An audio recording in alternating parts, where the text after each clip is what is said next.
total in the last couple of weeks or so?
Yeah, they called me and said you were going to be here, and I said you've got to do more. Good evening, everybody. I can tell she works. What's that? She works. Yeah. I probably should. Thank you, everybody, for coming. My name is John O'Brien. If you haven't gotten the opportunity to know it or figure it out from our, I guess, civic engagement over the different social media and or in person, either here at, up at EOU for our town halls or in any special one-off town halls, what I call ad hoc town halls, then we haven't had a chance to talk about all the different facets of things that are going on in the city. But one of the things we decided to do was to create monthly community roundtables that are intended to get after topics of very specific interest to the community, so we can not have to just quickly get by them during the town halls, but to actually focus in on them. And of course, in our recent civic engagements over social media, it became very apparent that people wanted to talk about streets and roads. In fact, I'd say since I took over the seat, the seat of the city manager position, the thing I've heard most consistently about is streets and roads. So no surprise, this first meeting that we're doing is going to be about, guess what? Streets and roads. I brought with me Kyle Carpenter. He's the Public Works Director. Honestly, he's the smart one behind the city manager that makes me arguably look good. But what we want to do is just come together and make sure that we're talking about it. This was one of the posts that we put out most recently in regards to streets and roads. The council has indicated that they have a desire for us to pursue a solution to try and bring a resolution to the streets and roads and get ourselves on a healthier path towards having not deferred maintenance but regular maintenance on all the streets that we have, so that the community can count on the fact that they're not going to just keep hearing us saying it's coming, it's coming, it's coming, and then 20 years later realizing it's not happening fast enough. But there's some real problems in regards to why that has existed. And so we're going to continue to gain information and inform the council with the intent to make a decision so that we can, if in fact we are going to pursue a gas tax to put on the ballot, which is a likely situation, then we've done so after having engaged the public, given maximum opportunity of understanding of what and why and all the nuances behind it. And then at the same time solicit potential feedback from the community as to ideas that maybe we're not thinking of that might help us bring this solution to a way that's more palatable for the community. But what I will say is, whatever the answer is to the question, no matter what, it's going to cost more money. It's just the question is how we're going to get there in a way that the community wants us to do. And then I'll make sure that I'm keeping the council informed of what we're getting for feedback, and giving the council maximum opportunity to make decisions that helps us as staff move forward in a way that's serving the community in the best way possible. With that being said, what I would ask is that we engage in dialogue here today over this topic with that spirit in mind. Like, we're a team. We are not going to solve this problem if you look to the city and say, solve it for me and don't make us pay any more money. We're not going to solve it if we just simply start making decisions on our own and not engage you. That's the best way to probably upset the community that we serve. So the intent here is to make sure that we're working well together. The council, the community, and the staff. We're all one, and we all have the same desired outcome, which is better streets and roads. And we want to do it in a way that's going to appease the community as best as possible. The goal is better streets and roads. We've got some information in here that we're intending to be able to share with you, and we're okay with diving into that information and share it, but I want this to be a dialogue, an exchange, a collaboration, and I want you to be able to drive the direction of our conversation. If you would like for us to give you the information that we have first, and then go into that dialogue exchange, we can, but if you have a preference otherwise, then I'd like to be able to make sure we're meeting you where you are rather than where I'm telling you should be. I'm hearing nothing, so we'll go ahead and continue. No questions on that. So Kyle, if you wouldn't mind stepping up. You want me to take this? Yeah, go. Right here?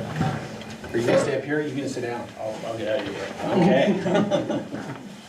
All right, so the information we prepared is kind of just a quick 50-second overview, kind of a quick education in how street funding in the city of LeGrande looks, and some small nuances with how it goes. So how the street funds in LeGrande work, this is just a pie graph that shows you what the resources that come into our street division looks like. This covers multiple different budgets inside the city budget. The ones that are primary are over there on the right. So you have your street user fee, which we all know is a fee that comes on your water bill every month. It's $8 a month. It generates about $410,000 a year for the city. That money can only be used on street improvements, not maintenance. So I can't go fill potholes, I can't do crack sealing. Those kind of jobs are no good. When we are looking at maintenance, any major maintenance is a 2-inch overlay or greater. So anything less than that is not available with the street user funds. Fund exchange is money that comes down from the federal government. So this is the money that the feds give to the state, and then it's attributed out to all the cities. That usually brings us, right now it's around $170,000. So been pretty steady over the years. It's all based and distributed off of populations of cities. So hasn't really changed in the 10 years that I remember. Utility work reimbursement, that's going to be funds that comes from the water and sewer divisions that comes into roads for repairing, sagging ditches, anything that is to deal with those utilities. So internal city utilities are the only ones that pay into those. Outside utilities like your Avistas and your Zipleys, they'll come in, they're responsible for maintaining their ditches for upwards of 1 to 2 years depending on when those ditches were installed. So we put those into a calendar. We usually try and get there and check out how the ditches look at the end of the warranty period and try and have them fix them, but after that we adopt them, they're ours. The last one is the state highway tax, which you can see makes up pretty much the majority of the funding of the street work here in the city of LeGrande. That's at 62%. That's your state gas tax. So that's right around $1,050,000. So the grand total for the street budget resources in the city of LeGrande is the 1.675 at the top there. Oh, Joe wants to say something? Yeah, one thing I wanted to add into that, the street user fee is one of the ones that we have the most ability to have local influence over. That is actually the determination for what that fee is going to be is made by the city council. All right, this one is kind of talking. Hey, can I ask a question about the street user fee? That is per water meter fee, is that right? So if you've got a water meter on a house with one family in it, you got one fee. If you got a water meter on an apartment building with 16 units, you still get one user fee out of it. So One it's, fee. Correct. yeah, That's the way it okay, was and- structured. And you could take that to the next level and say, for any house, you could probably say for most households, there's an average of 2 vehicles. So one household paying for what you would argue is one vehicle versus everybody in the house paying the street user fee. right, right. Okay, thanks. I have one question. Yeah. For that, you said $410,000 around about it every year. And you mentioned something about the city council. They decide what that fund covers? Is that what you're just saying? Yeah, the council determines what the street user fee will be. So if there's ever going to be an increase to that, the council makes that determination. It's not required to go to vote with the community in any way, shape, or form. The council can make that decision. The reluctance that the council has, and there are some members that are here, but the reluctance that the council has on that is that they're making a portion of the population pay the cost of what it takes to do the maintenance versus everybody that's using it. That is actually, you would argue, an unfair or maybe even a biased way to get the money that we need in order to do the work that needs to be done. So the goal, the reason why the council has asked us to look at this, is they're trying to find the most equitable way to make sure that everybody's paying, and in the best case scenario, find the way that's going to be least costly to our community, not just simply sharing the cost widely within the community, but also looking for ways to get people outside of the community to pay for it. That way we're making it cheaper for the community in itself. And we'll get into more details on that as we continue through this, unless you want to take the conversation there now. Well, I was just going to say, I think what I meant more was who decides what that fund is specifically used for. I think Kyle mentioned that it can only be for road maintenance rather than road improvement, or vice versa. Vice versa. Where is that decision made on what those funds can be used for? So the way that the resolution was initially set up, and a lot of the concerns we used to have was back when they established Measure 5, it basically tries to draw a distinction between what is a tax and what is a fee. So we've had legal review this resolution, and it is distinctly a fee. So there is no voter approval, there's no need to take it to the public to get any of that changed. The council, upon their diligence, can open it up and they can say, hey, we want to use this money for maintenance, we want to use it on every road in the city of LaGrande, and we want to set it at $16, and then they can pass it by resolution, and so it is. I think traditionally the spirit of it when it was set up was to take on those major maintenance problems that we're having. It was really targeting, some of the roads that, like on the north side of town, we have a ton of roads that were covered in what we call an oil mat, which is basically a glorified chip seal that's really thick. They did a lot of those in 95 and 97 under a grant through the federal government. They had a projected lifespan of 5-10 years max, and we're on 30. And so you drive on the north side, and what you see is a lot of these roads that are just more asphalt patch than they are road anymore. Those are our oil mats. So as it's written today with that resolution, I can't touch any of those roads with that money because it's not a fully developed road. It doesn't have drainage. It doesn't have an asphalt finish. So as the resolution's written, I can spend that money. And what we do strategically is we'll take the tax money, we'll spend it on those oil mat roads, and then we'll take that money and spend it on the roads that we can spend it on, trying to designate it to the different areas of town. All right, thank you. Yeah. Are you seeing the state highway tax go up, down? What's that funding look like for the city? Is it pretty stable? It actually got a nice little increase. So prior to COVID, we were seeing around 950,000. COVID, people just started driving. I don't know why. I got tired of being in the house. So around 21, 22, we saw it rise up to the $1,050,000, and it's kind of been stable from there.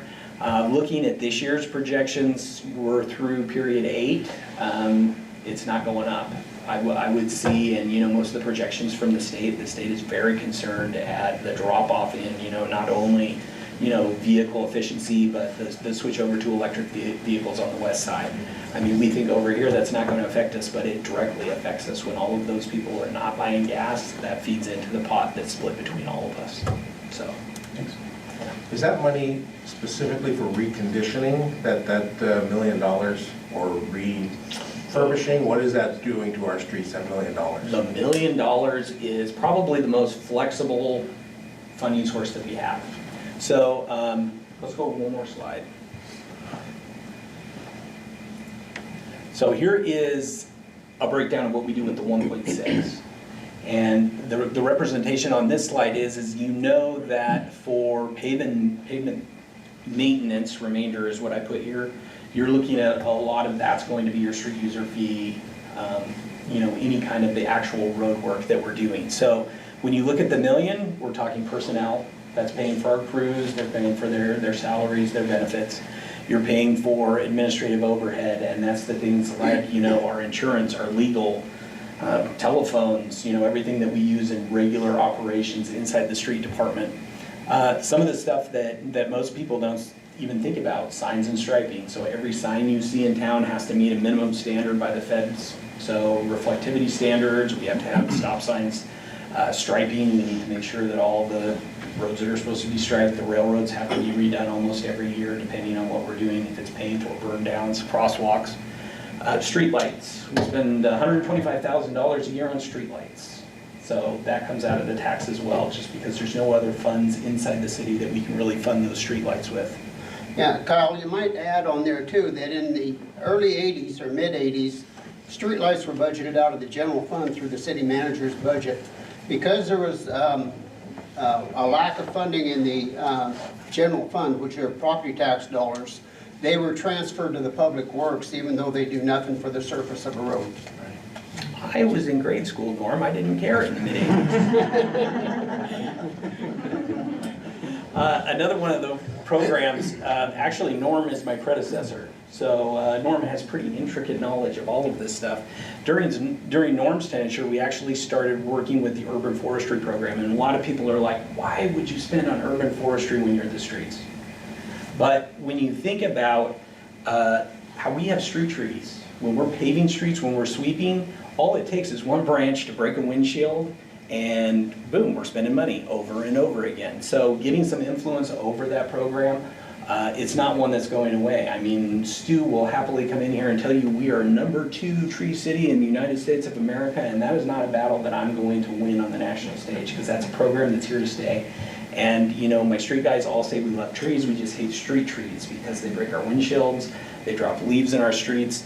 But that's probably around $50,000 that we're supporting the urban forestry program, between helping with fund the urban forester position that's helping us get better trees planted in those right-of-way tree areas.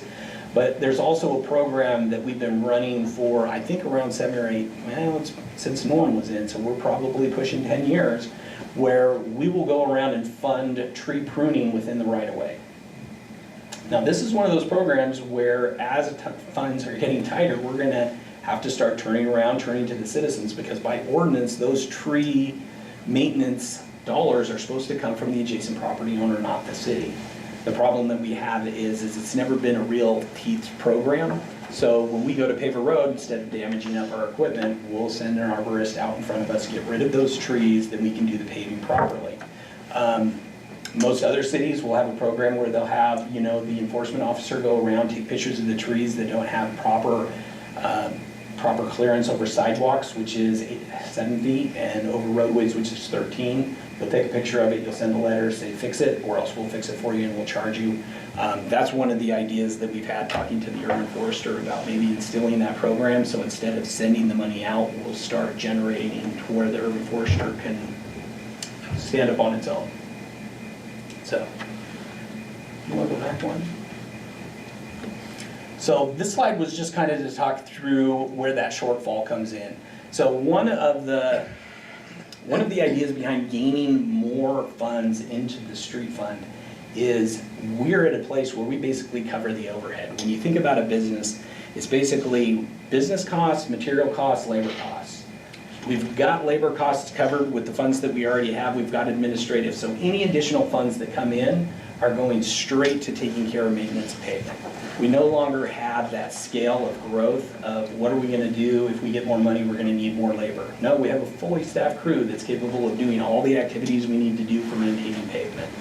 It's just at this point, as we went through with the ARPA dollars, which we did last year, you got to see when we have enough funds, how much work can actually be done over the course of the season.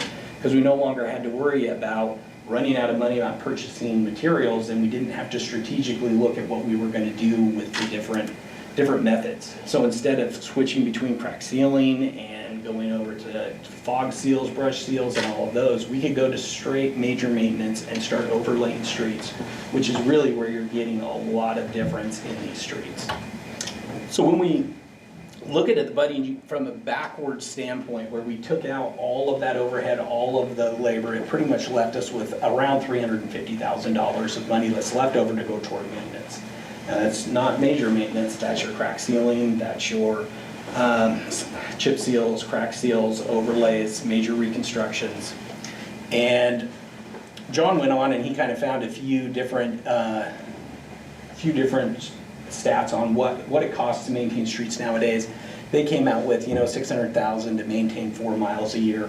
We don't know what that exactly entails, whether that's, the wide barrage of crack sealing and chip sealing and all of that. But using those statistics that we got off the internet, they're saying, you're a good $250,000 shortfall. I would go to tell you with the position we're at in the city right now, that's unrealistic for where we are today.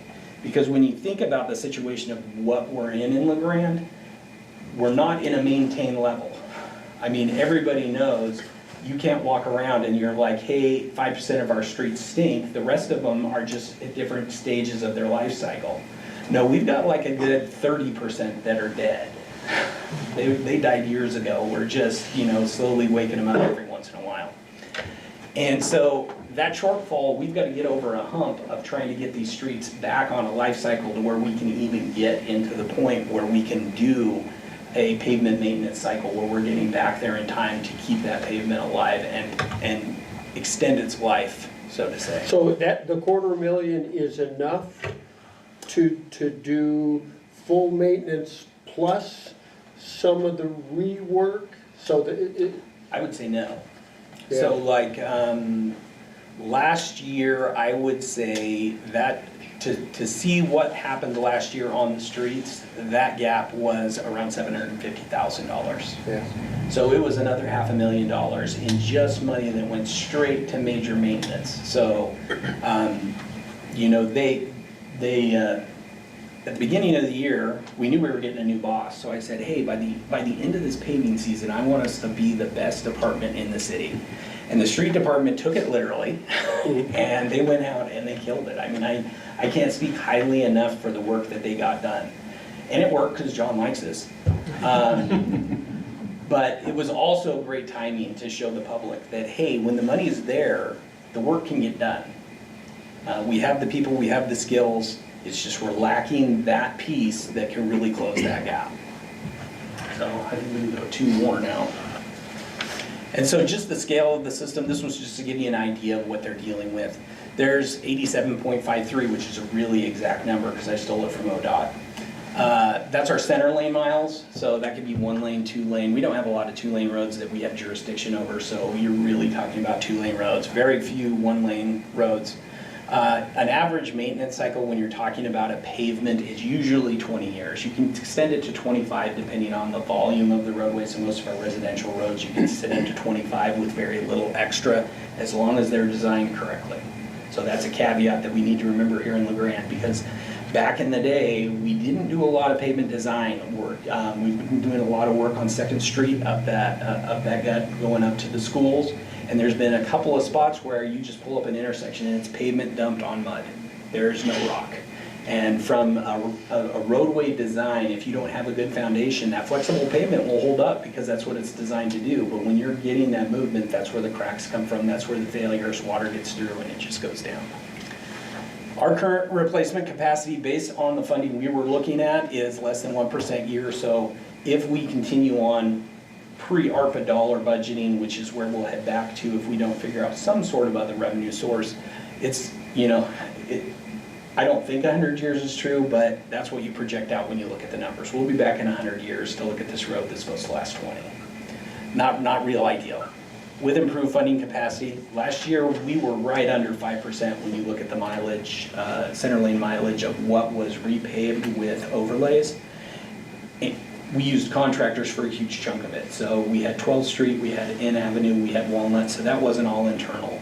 We did have help from the outside, and we know that's what's gonna happen as we move on, and that's part of why I say I don't think the 250 is gonna work, because we're geared up to do a lot, but there's a lot of work to be done, so we know some's going out of house. What's the difference in cost between you guys doing it with your own people and equipment versus hiring a contractor?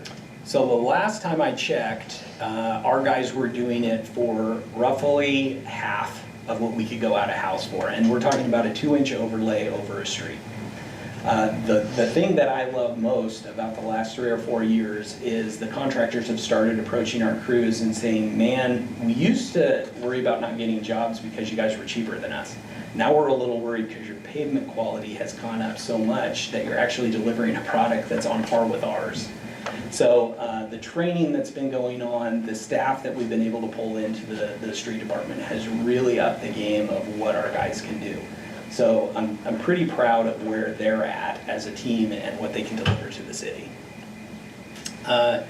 When we move to stuff like major reconstructions where you're ripping out curbs and stuff, I'd say that margin drops quite a bit, because on those projects, you're looking at concrete work taking up a higher percentage of those project costs. Curbs are around $65 a foot now. Those ADA ramps are around $5,000 a piece, and when we open up a major reconstruction, we're required to review every single one of them and make sure they're within federal standards. So we don't get the choice of, hey, let's just fix the street, we're fixing sidewalks, we're fixing curb ramps, and you can jump the project costs up real quick just by addressing all those concrete things.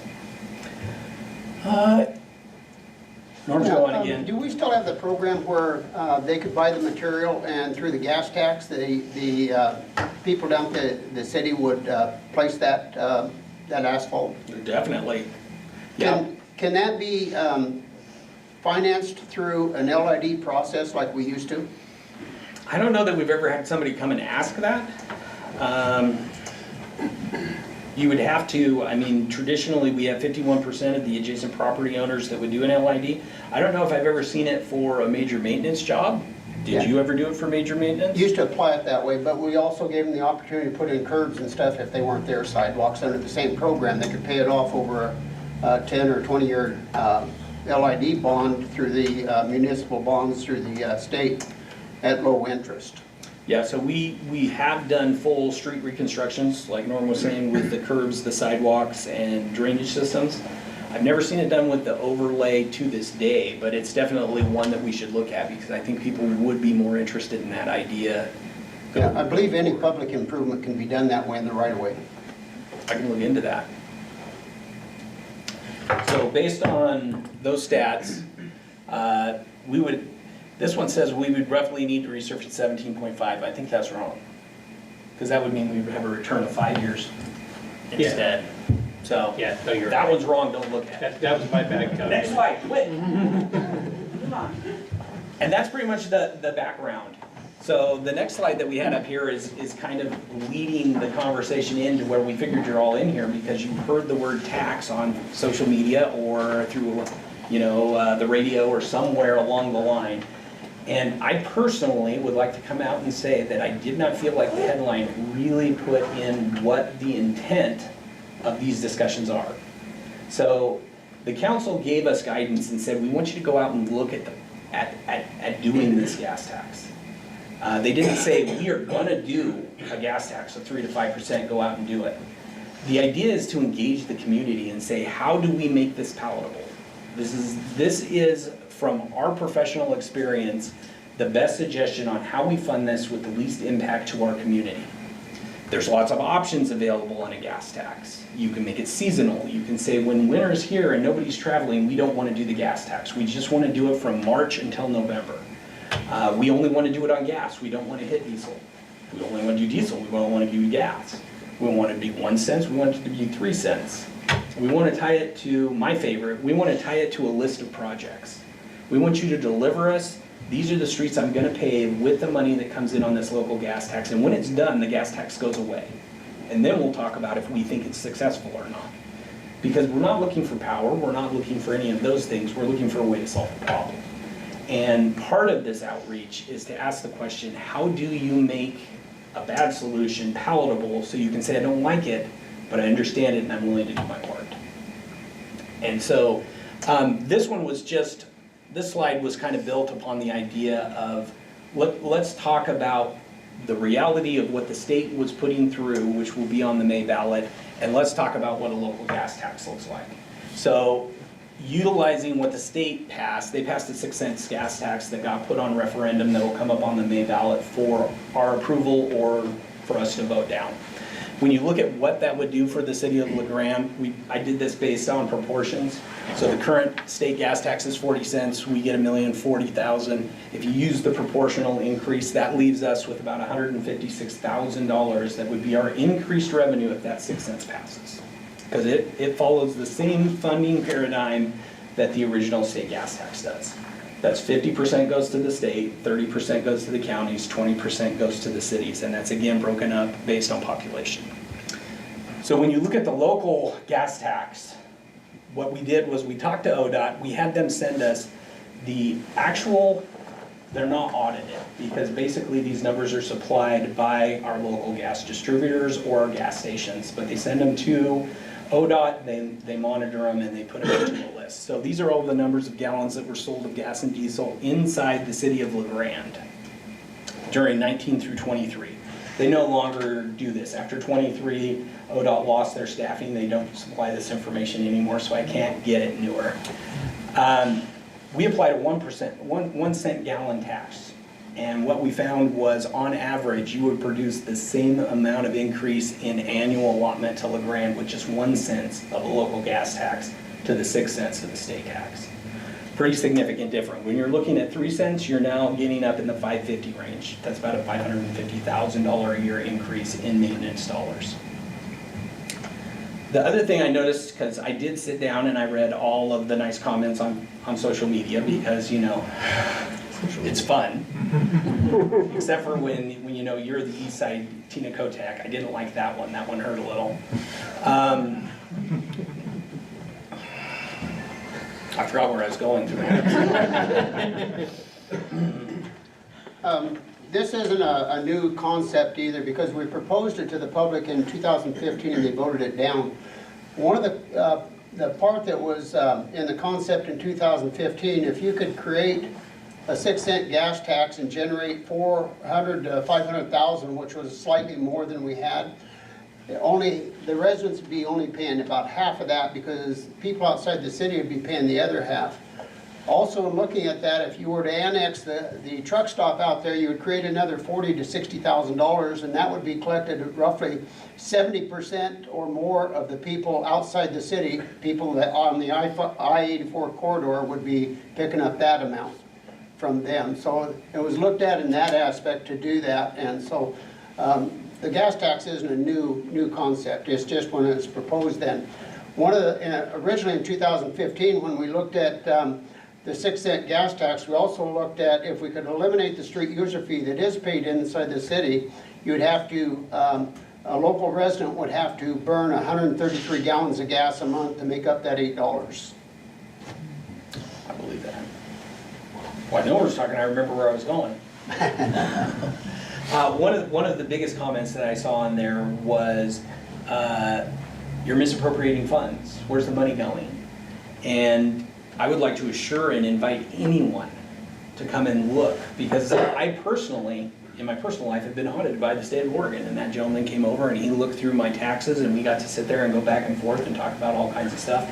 He was by far easier on me than the auditors of the city of LeGrand. So when you look at our records, the money from a gas tax is collected by the state. The beauty of this system is it's already set up. The state does this for a living. We don't have to build the model at all. They collect the money, they send you a check. The way that our system works, it goes into a fund account. There's nothing to blur the money. This is where it went. This is how much you have. And then when we spend it, you have a line in the budget that says this is where you spent it.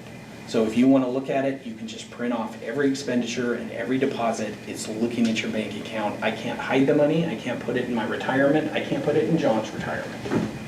And it's audited every year. And that gentleman generally gets me down to the dollar. I won't say he gets me to the penny, but he will come to the dollar and say, hey, these don't match. I need you to figure out where that went. Yeah, I think in support of what Kyle's saying is we're audited by the state. We turn in our audit from the, I assume the people in Pendleton still do it.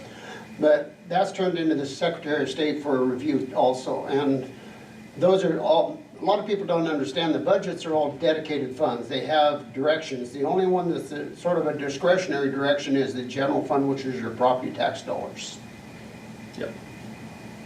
All right, I think we got one more slide, and this one was kind of just talking about the differentiation between the gas tax and the street user Yeah, fee. you had a question? Oh, yeah, go ahead, thank you. sorry. Yeah, it's all good. So I know a gas tax isn't new, it's not new to the country, right? But we're in Grande, and obviously the income of the general population isn't high, right? And I don't know if you're correlating these options with population increase or decrease, right? Because throughout the years, it's kind of evident that population has also decreased here. So you're kind of putting on, not you, but I mean, the immediate option that you are proposing is to put it on the population, even though it's a cent, right? But outside of that, what options have you guys explored to raise money outside of increasing tax? And why hasn't it worked? What else can you do? So the other ones are, there's something called a SDC, which is a system development charge. So a transportation system development charge is built on the front end of anybody who's doing development inside Grande. So if you want to build a house, if you want to put in an apartment above an existing building, when you go to buy your building permit, you'll pay a certain amount of money into the transportation system. They generally, there's I think 5 or 6 areas you can have those. You can have water, sewer, storm sewer, transportation, and parks. That's one option that's actually going to go into effect later this year, probably around August. So we did the studies, we're bringing that one in. It has very hard limitations on you can only spend that money for expanding the system. So as a link with those developments, if you have to make a road bigger, if you have to add a roundabout, you can spend the money there. I can't use it to do potholes, I can't use it to do any of the stuff that we need to take care of the streets we already have. A long time ago, we had some problems with wood smoke in Grande. We have a tendency to get what we call an inversion, where the smokes will stay down. Our air quality got so bad that we qualified for a non-attainment area. So we have an access to a funding that I think 5 cities of our size in the state of Oregon have access to. It's not really a source of street money, but over the years, we found different ways to apply it to it. You can turn a street back to a gravel street, which is considered an air pollutant, and then you can qualify it to be overlaid. So when you look at a lot of the oil mat streets that we have on the north side of town, we could turn those back to gravel in essence the same year, come back and pave them utilizing those federal funds, which a lot of people don't get. Problem with those is the delivery. So the federal delivery system requires that we hire what's called a local agency. So that would be like your Anderson Perry's, that would be an engineering firm who would come in, build a plan set, put it out to bid, follow all the NEPA requirements, which are your environmental requirements that are tied to federal funding. What we found is with those funds, we generally lose half of it to the process to actually get a project. Right. And so we're losing funds greatly and very limited. We've tried grants. Transportation systems the grants are drying up greatly. I mean, we're seeing in live time right now, the state, they just passed a stopgap bill where they're cutting every program they have. So even down to Safe Routes to School, we were just lucky to finish up a I think we got a $600,000 grant to do Safe Routes to School sidewalks. We tied it into buying new signage and stuff so that we could lessen the load on the road maintenance fund. All of those have lost millions of dollars. They're keeping the staff they have, they're not growing. There's supposed to be more answers next year. Outside of that, gas tax, looking at the street user fee, the real difficulty comes in is that back to that measure 5, where you have a real distinction between fees and taxes. So any raise that we want to bring in that can be classified as a tax, that isn't tied to a service necessarily, but tied to something that would be covered by a previous tax, so like our road maintenance, has to be approved by the voters. So it's gonna look the same as a gas tax. Gas tax is just convenient because the model's built. We don't have to figure out how do we collect it, how do we put it into the place we want it to. And as John kind of mentioned earlier, the council has the authority to walk in April and say, we're gonna double your street user fee because we need to close this gap. And when we did the projections on the gas tax, a standard driver drives around 10,000 miles a year in Oregon right now. We use the 15 that everybody uses traditionally. And when you look at just a normal 25 mile to the gallon vehicle, which is very conservative, it ended up being $18 a year. That would be the additional gas you pay. You're actually gonna be paying a lot more for the war that's taking on in Iran right now than any of these taxes are gonna hit you for. But the same instance comes in, you know, there's a differential in what people earn in the city. And the bias of other funding sources, so when we talk about the street user fee, it goes $8 to everybody. It doesn't care if you have a car, it doesn't care if you have 4 cars, you get $8. Street user fee is you use your car more, you pay more. You don't use your car, you don't pay more. Am I mistaking though, that you said that, like Cimarron, they pay 1 street user fee? Correct. So we have, Cimarron apartment complex has about 5 different complexes within it. So how many family units does that? It's 100, substantial. 150?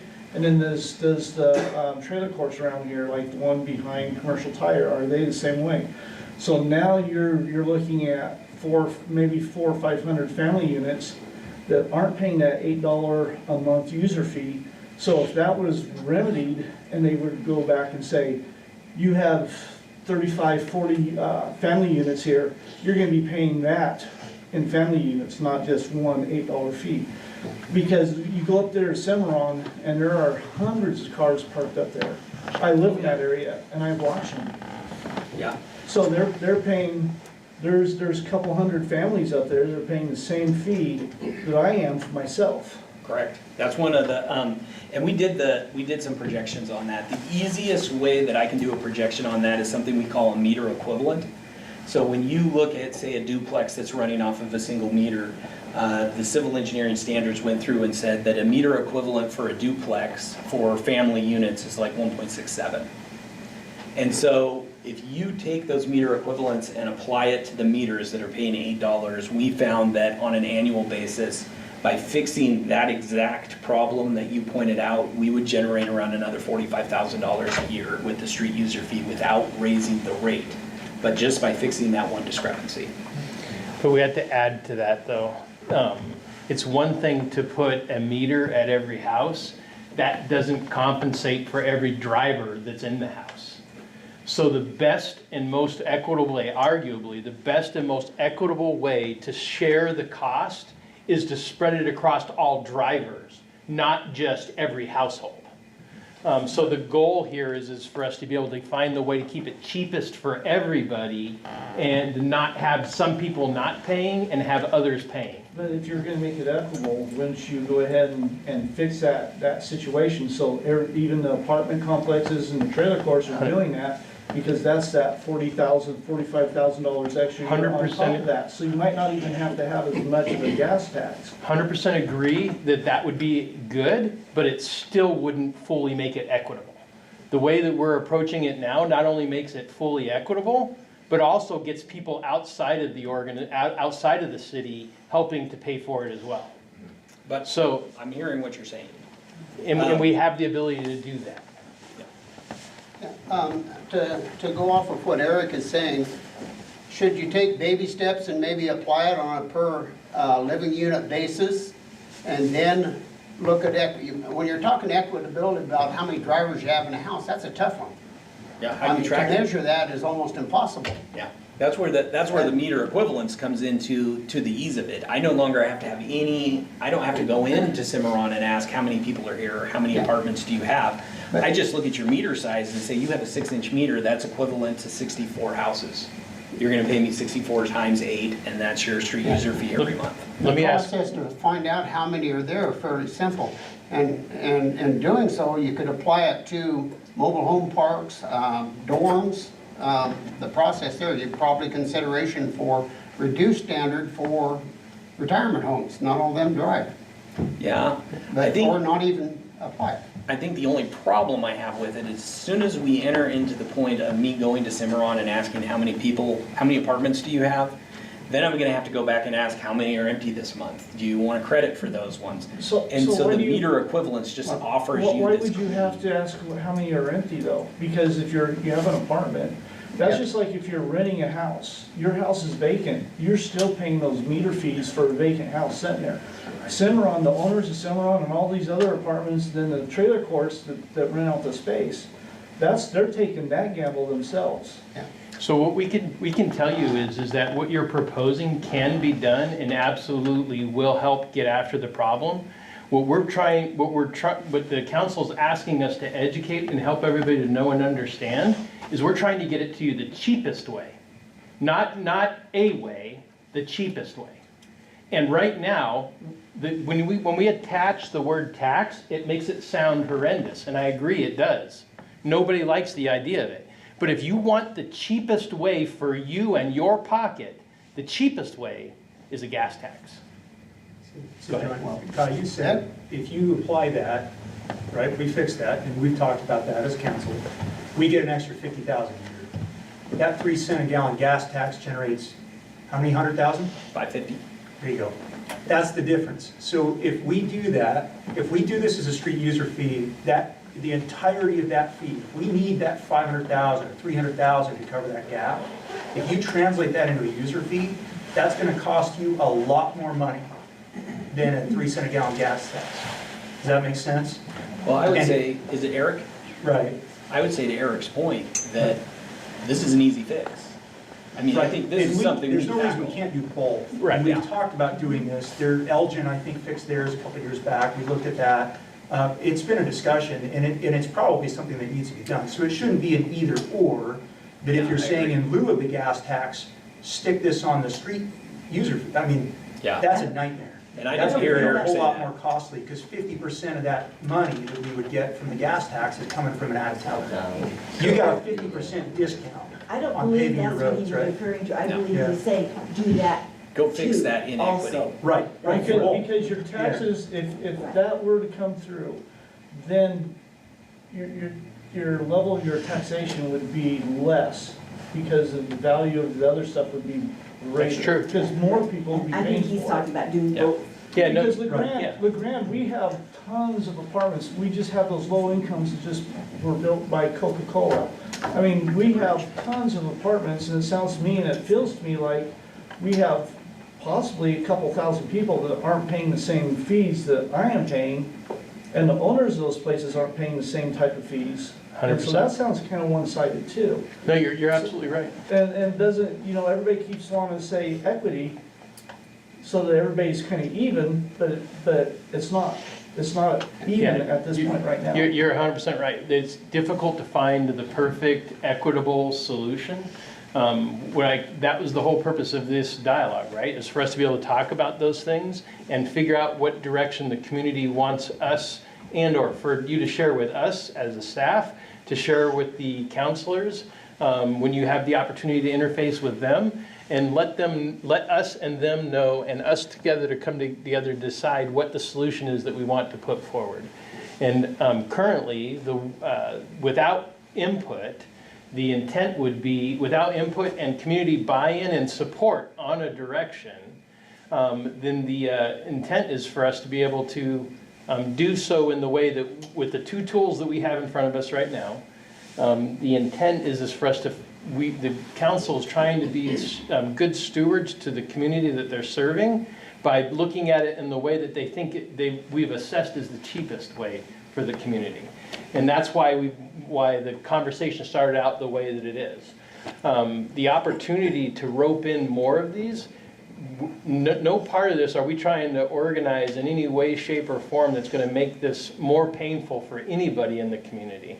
We're trying. We've talked about it. If you're paying attention to the work sessions that we have, we talk about the low-income people that are in the community to make sure that we're thinking of and looking for ways to help them for the ways that this is going to be challenged. And we're still in the development of what that could look like.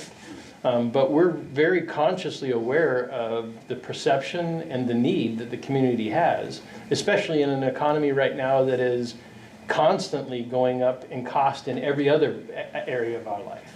Well, one of the things that gets me with, when you start saying taxes, everybody says, well, this is only $18 a year. But then it's just like the school bond. You know, every time you turn around, they're adding this tax to this tax to this, we're gonna add it up. Well, it's just like what I tell my kids, is that, yeah, this looks like it's cheap here, but you can't have 50 cheap items on your cart, because that adds up to beyond your capacity. Yeah. Well, every time I turn around here in the Grande, they're always going after new school bonds, they're going after new gas tax, they're going after taxes right and left. How many taxes do you have that they act like they don't really mean any much because they're $18 here, $20 here. Pretty soon your wallet does not have that kind of spendability left. Yeah, no, I appreciate what you're sharing. So what I can tell you is when I came into the community, one of the things that I learned very quickly up front was that there was a perceived lack of communication between the city and the community in regards to any number of things that we're doing for business. The desire is for us to change that dynamic, to change that perception, and do everything we can to make sure that everybody's feeling knowledgeable and informed on every aspect of the way we're doing business, so that when we come back and we talk about problems like this, that we don't have to overcome the trust issue of whether or not we're doing the best that we can in regards to any number of those businesses. What I can say is, accompanying that perception was the reality of streets and roads and the problems that are there. So the council and the staff, Kyle's staff, are all eager to serve the community the way that they want to be served, the way they deserve to be served, the way all of you deserve to be served. But the only way, there's no part of your life elsewhere that isn't more expensive every single day because of the different things that are going on in the world. We acknowledge that, we see that. We don't like having to bring this option up.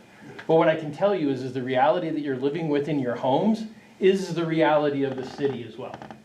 The cost of simply existing is radically outpacing the amount of money we have coming in. And so if you already think, feel, or believe that what you're getting is bad, if we don't change our revenue reality, it's going to get worse. It's going to be worse. If you already are frustrated and angry, it's going to get worse. But if you want it to be better, then we do have to come together as a community to the solution. And I agree. We can rope into the way we're approaching this street user fee thing. I wouldn't say easy, but it's something we can get after to help contribute to the solution. But it isn't the only solution. At the end of the day, we're trying to give you the best that we can and give you the options. Tell us the option you want us to execute, and we will execute. So we can give you the exact thing that you're asking for and that you want and you need, and honestly, you deserve. So deferred maintenance, as you've shown, is what's got us to where we are. And we're behind the 8 ball at this point. And you need to, I see what you're saying. This to me is an idea that to keep maintaining something that's already established and working well. But you've got to catch up. Yes. So I want to know, what are we doing with the $11 million the city's sitting on in savings? Why couldn't we use some of that money to start to get this process kicked off? That's a great question. So this is one of many different issues that we're dealing with and we're trying to take. I'm actually in the process,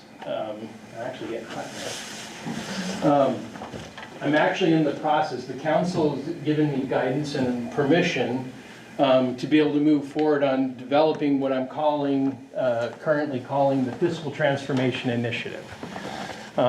It's a strategic plan to change how we're managing our money, and what you just referred to is an aspect that's going to help us to be able to do that. As I said before, we are absolutely, our cost of doing business is radically outpacing the revenue that we have coming in. And the city has done an outstanding, wherever your opinions may land, what I can tell you is the fact that we can be in a place where a form of revenue like that exists in our general fund is because of how well the city did before. And like you've heard a couple of different people say, I would challenge you to look at the books and see otherwise, and find an answer that's different than that otherwise. But what I can also tell you is that where we were forecasting that $11 million at one point in time was where we would be at the end of this particular fiscal year. The costs have gone up so much in the last 6 months that in the last 2 weeks, our revenue situation changed radically from where we were forecasting that 11 million that you referred to, that we're down to 8.5 million. And it's not because our team hasn't done what they were supposed to do with the diligence that they were supposed to do it with. It's because that's how much, and everything's becoming more expensive. And I'm thinking that since this is a priority, every one of us has hit a pothole in the city, if not 50 times a day. And the one thing I hate about Starbucks coffee cups, that little hole that's supposed to just come pour in your mouth, and you hit a pothole, that sprays all over your car. Everyone hates the streets, okay? I've got some streets that aren't even streets anymore, that I literally zigzag down the road. I must look like I'm totally drunk trying to avoid the disaster in the road. But I'm just thinking that if this is a priority, that's why these people are here, then you're coming up with an idea of how to keep it going, and I'm all about maintenance. Let's have preventative maintenance. But we got to catch up from the disaster we're sitting in right now. I mean, it's literally, it's hard to walk at night not feeling I'm going to fall into some gaping hole. I'm not even talking about the curbs, and I just paid $19,000 out of personal pocket putting sidewalks in, just so you guys. Yeah, we're Free of trying. charge to you, besides the property taxes that I pay you guys. But when I know there's money like that sitting there, and see, like the longer you sit on it, it becomes worth less because prices are going up, like you're saying. You guys you got to act. And I know you're in a tight position because this is years and years and years, and this has been going on. And I can explain more about that if you'd like for me to. Agree completely. We are here all tonight together to talk about a very acute problem. That's an acute problem in a sea of acute problems. So this is the one that you're just most aware of, and it's probably most close and dear to your heart. The problem is we don't have the luxury of ignoring all the other things that are going on as well. And we still have to make decisions to solve those problems. So what I can tell you is that through this fiscal transformation initiative that we're putting in, which by the way is a 5 to 6 year plan, is intended to put the structure in place, utilizing those same funds that you're referring to, in order to be able to solve the greater problem that you're referring to, that isn't just simply the streets and roads, but all the other many things that we have to get after. And so if we don't put the framework in place to solve that problem, then we're going to be coming back to you every single year asking you for some more increases in either taxes or various different fees, because we can adopt other ways other than street user fees to put fees on the bills that you're getting in order to get the money that we have in order to do the job that we need to do. But that's not the preferred route. The preferred route is for us to communicate like we are right now, share with you the realities that we're facing in this particular acute topic. Yes, we could take that, but then we wouldn't be able to address this would be addressing a symptom. What we're trying to do with those monies that you're referring to, or at least what I'm making a recommendation to the council that we do, is to put the framework in place that's going to make it so we can actually cure the disease versus just treat the symptom.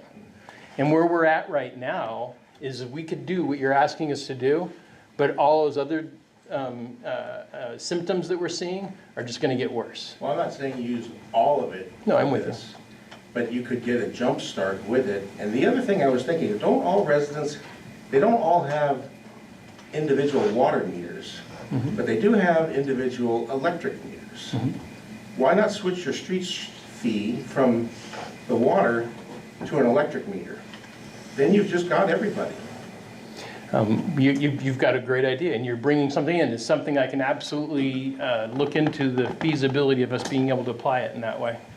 But in general, what you're saying, what What's you that? said, Kyle, is that we're getting 400 or so thousand from the street user fee. If we made sure that every residential unit was paying that $8, then it'd bring another 50 or 60,000. Yeah. So that doesn't solve the problem. Exactly. We still But it have helps. we would have to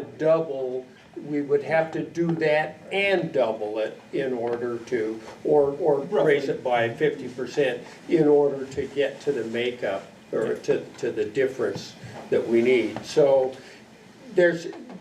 it may have been the case that there was some intent to make that road or that street user fee somewhat progressive, shielding the lowest cost housing in town from from some of that fee. I don't know whether that was the case or not.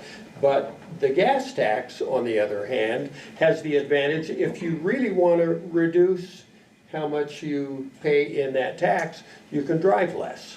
So it puts, and you're also going to wear the streets less if you drive less. So it puts the fee on the action that's wearing the streets out, driving. Yep. So Yeah, to add on kind of what you're saying, I think when they developed that resolution, the idea generally behind these funding sources, and kind of to your suggestion, the beauty of the way that it's set up is we can automate it. I have complete control over where the water meters are, how many I have, what size they are. If I have to start calling OTEC and working on where your meters are and how many you have and how many you shut off this month and how many you didn't, here I have complete control and automation of the systems. And it's kind of the same idea behind why I disagree with my boss in front of the citizens. I don't want to count how many cars are in a house. That's too much work for me. On a daily basis, I ask my superintendents to run through a calculation of how much is that tool going to cost and how much is a bad tool going to cost you in labor costs. And me having to work with every apartment complex to figure out, are you getting bigger? I can just use your meter size, I'm done. I plugged it into the computer, we're done, we're billing, and it's not completely out of control, but it's never going to be. Doesn't the fire department have those residential units counted? They do. I don't think any better than us. We just went through a process with the state where we had to identify the material service lines of every house in the city. So we have through GIS, we've located every residential unit and how many units are on each lot. But if you have the numbers, you can apply it. You can. I mean, I think it comes down to, again, the lift compared to use the chief of police, Gary Bell's favorite saying is the juice worth the squeeze. Are you really going to spend all of this time to constantly roll over a program for an additional $5,000 a year? Or are you going to take the 45 and free up all that staff time to go and do other things that we need to do? Well, I run the numbers at $8 a month, and if you add 1,000 residences or living units that hasn't paid in the past, that's 100,000 a year. I don't think we have that many dwelling units that aren't accounted for. I would say when you look at the number that we come up with on the service line inventory compared to what we're billing, that number's far smaller, and it's going to be taken up in Eric's suggestion with apartment complexes and duplexes that are on a single meter and triplexes and things like that. Additional dwelling units are very hard to track because it depends on, is it a commercial industry or is it mother-in-law living back there? Because we bill differently depending on how the household is. So it's one of those that it becomes a very complex and growing situation where I agree, my salary is paid and I'm at work all day, but if you want me to roll around talking to OTEC and finding out how many dwelling units are here, or file all the reports with DEQ, or going to, ODOT and finishing up the mileage reports that are due? Or do you want me to sub those out to Anderson and Perry and I'm gonna pay them 50 grand and I just lost the 5 grand I saved? I mean, on a daily basis, with the staff time I'm allotted, I have to make decisions on what is the most economic and efficient way to get our job done, because this isn't the only job we're handling with the same staff. So a hint. I was just gonna say, I think the road use fees is fine, but it's not gonna get you where you need to go. And it seems, as the stats that you are pulling with the gas tax, is going to get you closer there. But we haven't even talked about the use of non-residents coming through that could contribute if there is some sort of gas tax. And I liked the point that you made that it could be seasonal, that it doesn't have to be consistent throughout, or that we turn it on, turn it off, or whatever. I think that that's an important point to really kind of zone in on, that it doesn't have to be all the time. It doesn't have to be consistent throughout the year. I think that that's a really important thing that we need to really kind of drill down on. So I think maybe, I don't know if there's statistics about non-residents and how much gas they use. I don't know that that's a possible thing, but is there some way that we could drill in on zip codes or something like that? I mean, is there? The statistics we have right now suggests that 50% of the people buying gas in LeGrand are non-residents of LeGrand. That's the, granted, we acknowledge there may be some flaw and it might be a little outdated, but the information we have access to suggests that 50% of non-community members are buying gas in LeGrand. So you're saying that 50% of that 1.6 million that would be coming in from that 1% gas, is that what? It was 160. So basically, Okay. yeah, they're saying about 50% of all fuel purchased in LeGrand is by an out of LeGrand resident. So you have people like myself, I live in Baker. If I get to LeGrand and my fuel tank says that it's got 100 gallons left until I'm out of gas, I buy gas here. If I see it in Baker, I buy it in Baker. You know, to Eric's point, I used to be the guy who would look at it and say, you know, I'm gonna find the gas station that is 3 cents cheaper because, you know, I'm saving money. And, you know, one of the largest concerns is, are we just gonna send everybody to Island City and out to the truck stop to buy gas? But, you know, we don't know what's gonna happen. We know, number one, if we instill a local gas tax, I can guarantee you our local gas station owners aren't gonna like it, because just for that reason, we may be driving away customers. Except for Sinclair. Well, in the instance, you could also look at the variability of pricing throughout the city of LeGrand, and there is a margin there. And they need a volume to survive. Whether they can cut it down that 3 cents and you're paying the same amount so that they can hit their volume and everybody stays here, I don't know. But it's an option.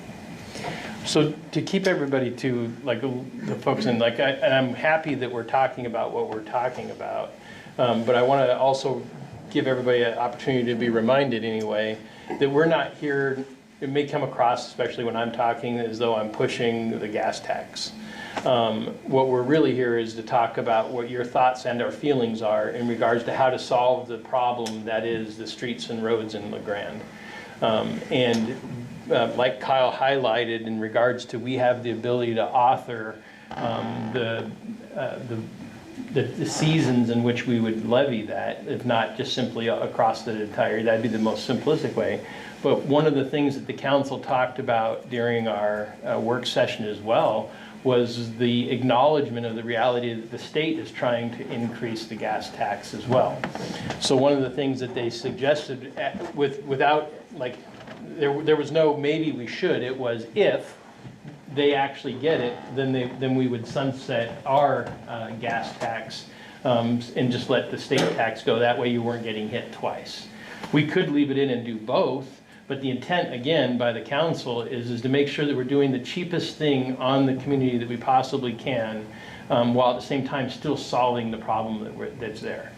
In our conversation so far today, a lot of different ideas have been brought to that we can bring the solution. We're going to continue to vet those and develop them, and we're going to have more sessions like this between now and August that will talk about this further and let you know where we're at and what the decisions are that the council has made, so that we can put it, if it becomes necessary to put it to vote by the community, then we'll be able to do so. I say that date and time frame because after that, us as a city, we can't engage that topic anymore. It would be inappropriate for us to do so by Oregon law. And so after that, it will be on the council to engage and have those conversations and not the staff.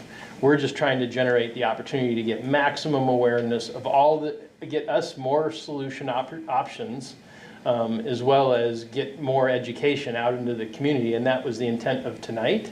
I feel like you've given us a lot that we can utilize. I hope that we've offered you guys education in regards to what we have been looking at and why, and what's the spirit behind the council for why they want to look at it as well. And then at the same time, what I would ask is that you encourage other people to get involved with these roundtables, and or simply contact me, and I will show up where you want to show up, and we'll talk about the topic you want to talk about. And if that happens to be this one 1,000 times, then I'm going to show up. If there's one of you or 50 of you in the room, we will show up and we will be there and we will talk about what's important to you. And make sure, without an agenda. I'm not going to come up and try and tell you to do what I think you should do. If you ask me my opinion, I'll absolutely say what my opinion is. But the intent here is to make sure that the community is well informed. One of the things that when Norm shared with us their efforts from back in, I think it was 2015 when they tried this, was the window, the horizon of when they started to go down the path of when they decided to and when it was actually voted on was very small. And there was a lack of conversation and education that occurred with the community. So the intent here is to make sure that we're doing that better. And then when we get to the moment in time where there's a decision to be made, to add it to the ballot, then it's done with the council being fully informed on the community's perspective of desire for options, as well as the community is fully aware of why the council is making the decision that it does, if it does, to actually put it on the ballot.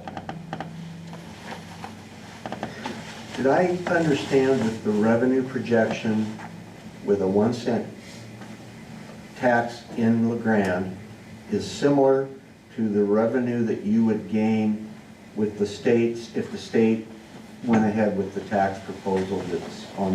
For 6 cents. For 6 cents. Did I get that it's a similar amount? Yes. That nets La Grande? So the state tax, like, I'm sorry, you don't mind me talking. The state tax, everything that they collect goes into a big pot, and then they break it down a certain way. And we only get a chunk of what that is. When we do it ourselves, everything comes back to us. That's what I'm wondering, Yep. yeah. So Yes. the numbers are, Yes, that's why the numbers your look that way. share of the state tax would be Yep. similar. Yep, so right now, what you're not, is an argument, what you're not getting in regards to the dollars that are needed from the state money is because we're not getting what we need from the state. We're only getting what they're by law going to give us. And we're just trying to close the gap. Go ahead. Kyle, maybe you can just confirm that my understanding is that Public Works has essentially a prioritized list of the roads that they address. And you go always after the top road, and that's based off of a few factors. It's whether it's an arterial road, how many cars are driving on that road. You know, there's a sort of formula that goes into that. So you, I think, publish that list. And then as the money becomes available, you go after those roads. You hear a lot of complaints about people who live on residential roads that are absolutely horrific. The reality is that under the current fiscal situation, will you ever get to those roads? I've been told when I called in on that exact question, and I gave the location of my street, because I said I've lived there 20 years and there's nothing ever been done to the street, they said, your street will turn to dirt before you'll see any asphalt. You didn't talk to me. So That's what I was told. I would have been nicer. I know one of the discussions that was had was that if a gas tax was passed, that because the city does have the ability to designate how those dollars are used, that they could say that a proportion of that tax is automatically going to go to the worst roads regardless of that formula, so that you could start to attack those worst residential roads that we otherwise would never get to. Does that sound correct? You could do that. Okay. One of the troubles that we run into is how do you rate a road? So there's multiple different ways. So we have traditionally used pavement management systems, which use a system called PCI, the Pavement Condition Index. It's based strictly off of engineering lifespan of pavement. So you're looking at what type of failures you have, how severe are they, and then it's entered into an algorithm that's assigned a score from 0 to 100. We recently changed the way we did these because traditionally we've used our staff. They would go around with a clipboard, they do these inspections, and it may surprise you that after about 3 weeks of looking at cracks, people get tired. And you start getting information that you're like, yeah, there's just 100 potholes on the street, we'll just write that down. So it gets a little subjective near the end of that. So we switched over to what, basically there's new technology that uses AI. They have LiDAR sensors, they have pictures, they do everything to where you just drive a Google car down the road, it does a superficial inspection, it delivers you a PCI. Our first year was this year. We compared those results to what we found with our staff. They're different. Talked with the company, they say that they have engaged the National Pavement Institute, and they're within 5 PCI on pretty much everything they're delivering, so a 5% plus or minus accuracy, which is pretty darn good when you're talking about pavement management. But the other thing that we found through this is that an engineering score does not relate to drivability. So you can go and find a street that people, I'll use, there's a block back behind Papa Murphy's of Jefferson that rates at a 17 PCI, which is just, it's done. But when you look at it, it's just got a lot of cracks. And it's not that bad to drive on, to be honest, because you know, you're not ruining your tires, it's just kind of smooth. We got a section of Walnut on the north side that I don't think you can take a tank down comfortably because you're all over the place. It's you know, full of potholes. It scores higher on the engineering aspect. So as we're moving forward, that's the difficulty of how do you order that list? Because do we use the engineering standpoint and put our dollars more toward the infrastructure and life cycle of the pavement? Or do we look to the serviceability and, you know, how do we deliver to the citizens the product that they're looking for? So those are one of the things we're walking through. So Dave's completely correct. When we look at what roads we're going to do, you'll see when you drive around our town, our arterials and collectors have been taken care of the most. I have a lot of people who will say, hey, why don't you call Baker and ask them what they do, because their roads are great. I live in Baker, I will argue with you, if you stay on the collectors and arterials in Baker, they're great. If you come onto the residential roads, they have the same problems we do. There's potholes, there's bad roads, it just depends on where you go. Here in LeGrande, the ARPA funding pushed us to a point where our collectors and arterials are in great shape. I have one that I have concerns about, 4th Street. It's got some upcoming issues. But other than that, we've completely changed our focus over to those residential roads. So what you're seeing now is as we start churning on roads again, you're going to start seeing those residential roads. Now the decision isn't necessarily as much as how much traffic is on there, it's how much money is it going to cost us to get ready to pave that road. So Foley is one of my best examples, one of the most horrific roads in town. If you've ever driven on it, it's bad. The big problem with Foley is it has a storm drainage issue that is going to be tens of thousands of dollars to take care of. We need curbs, we need catch basins, we need to take the water somewhere so that it's not ruining new pavement. And so, do you move it on the list? Depends on the funding. But I think, you know, like Dave's proposing, it doesn't mean that when the public comes to us and says, no, we don't want that bias. We want you to take care of the worst roads, and we want you to take care of the worst roads first. And when they're done, you can move to the next one. Kyle, I drive Jefferson every day. To me, that's like one of the worst. And hide a lot of traffic. Yeah. And I'm just gonna say, and I know it's probably not in the budget, but to me, if you take that down block by block, and dig it all out and do it right per block. I don't know what that costs, but to me, long-term, that's the solution. That's been overlaid probably, I don't know, you probably know, 4 times, 5 times? I think, I was talking to Ryan, who's our street superintendent, about it the other day, and I said, he said he's encountered 10 to 12 inches of asphalt in some areas. Yeah, So that would- it just needs to be that would lead taken to down and 5 start over. 5 overlays.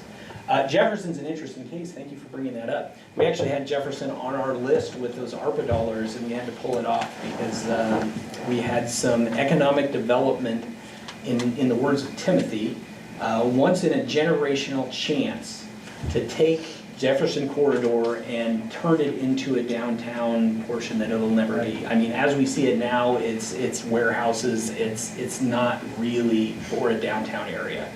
The number of properties that were turning over, there was a chance that people would come in, develop those into walkable areas, and so we took Jefferson off the ARPA list with the idea that if that opportunity hit, we would want to develop it differently than if we're just keeping it at its use.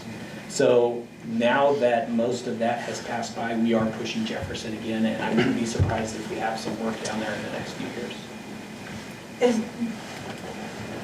Is the discussion on Jefferson considering parking revenue and potentially using some of the lots that seem to be storing industrial or junk things now to take overflow parking for peak summer times and maybe make those paid lots so that we can Nobody has talked about it, but it's one of generate some the revenue? hot topics. Not even the revenue, just parking in general is a hot topic in Grande right now, especially in the downtown area.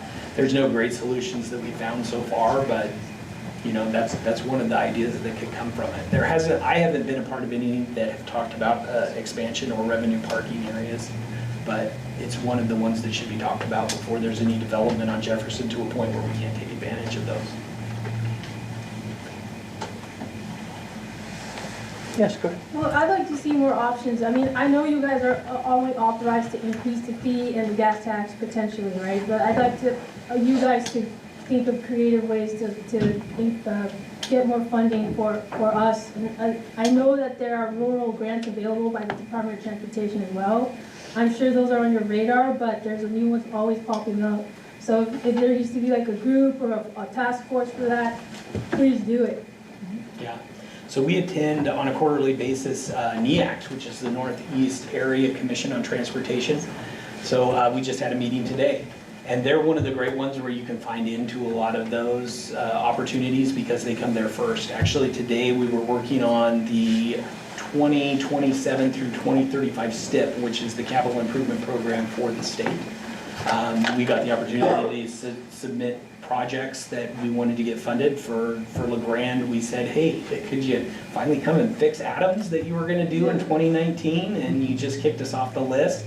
So they did move that project forward in the recommendations that will go to the Oregon Transportation Commission. Of course, they followed that up with, we're broke, we have no money, and we probably won't be doing any projects, but we're on a list. So that counts. Yeah, but we're with you. And I think, you know, part of the idea behind what John was is he's reaching out and saying, you know, generally our analysis is we look at everybody who's the size of us and we say, what are you doing? What are you doing that's different than we are? And how can we relate that funding to solve our problems? So, you know, like John was just talking about, there's a ton of fees you can slap on people. You can slap a lighting fee, a security fee. And since it's a fee, we don't need a vote. We just need to pass it through council. But council has made it clear that's not our intention. Our intention isn't to shove something down on the people because you have every right to say, you know, I want the roads a little better. I don't need them perfect because I don't want to pay that. I want to pay for them to be at this level, but we need to get them to that level. And that's the outreach. Yeah, but let's add to that though. The responsibility to solve the problem exists.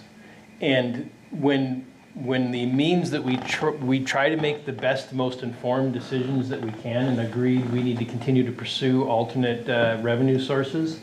But when it comes right down to it, once we've developed as best as we can in the moment where we have to make a decision, the options, we have to make a decision on what we're going to do.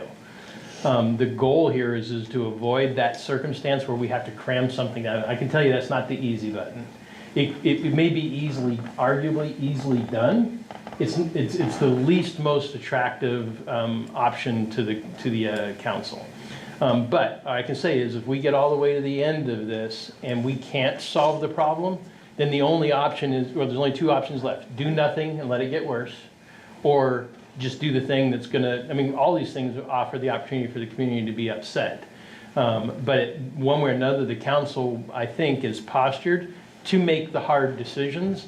They're just trying to find the best one for the community versus the one that's gonna hurt a smaller segment of the population worse than it would be if we find an option that shares it more as equitably as we possibly can, taking in as many considerations as we can along that path.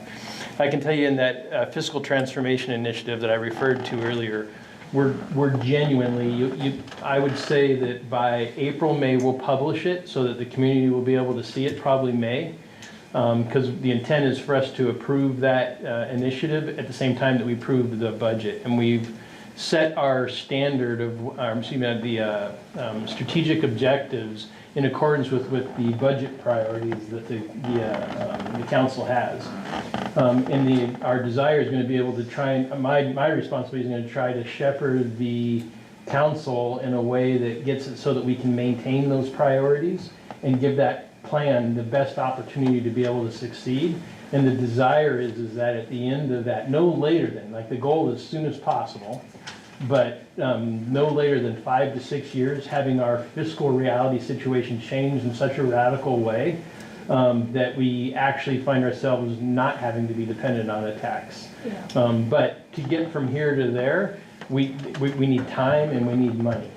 And I would encourage everybody to be willing to read that plan when it comes out, because you'll be able to see, and we're going to do quarterly, again, same thing where I'm saying you can invite me to come out to your place. I'll come out to you and give you the report that gives you the 50,000 foot view, the wave top view, or the submersion? The below the water level view of all the things that we're doing if you want, on the topic that you want. But the goal is to make sure that you have confidence that we're doing the best that we can with the money that we have, and that when and if we're asking for something, you can have confidence that we're not asking for it just because it's an easy button. We're asking for it because we've given you the confidence to know we have done the best that we can with everything that we have before we ever got to the next the next stage of asking. On that note, I advance this to the, we will stick around and answer questions for anybody that wants to continue to talk, but I also want to be mindful of everybody that this is a Thursday night. I mean, I'm guessing that people want to go and do something other than just sit here and listen to us talk. I've got business cards here that I'll hand out. I also gave everybody some comment cards. If there's anything that you're willing to put on those comment cards and share back with us, we'd appreciate that. I hope that most of you are aware that we have this new town community of Grande Facebook page. Whatever it takes for you to be willing to communicate with us and with me, I promise you, we're going to communicate with you and meet you where you want us to meet you in order to make sure that you're heard and that you have opportunity to influence. With that being said, I want to thank everybody for coming out tonight. And if you have anything for us or with me, I'll be hanging around for a bit. Thank you. Thank you.